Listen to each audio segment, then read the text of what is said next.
গোপালগঞ্জের পরিস্থিতি এখন মোটামুটি স্বাভাবিক রয়েছে বলে জানিয়েছেন স্বরাষ্ট্র উপদেষ্টা লেফটেন্যান্ট জেনারেল অবসরপ্রাপ্ত মোহাম্মদ জাহাঙ্গীর আলম চৌধুরী।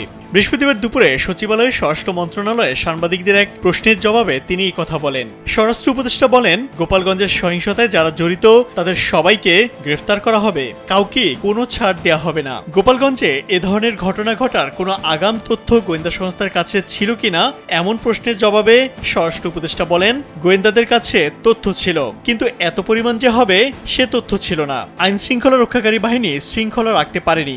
জাতীয় নাগরিক পার্টির নেতাদের এমন অভিযোগের বিষয়ে জানতে চাইলে স্বরাষ্ট্র উপদেষ্টা জাহাঙ্গীর আলম বলেন, আপনিও তো অনেক কিছুই বলতে পারেন, যার যার বক্তব্য শেষে দেবে।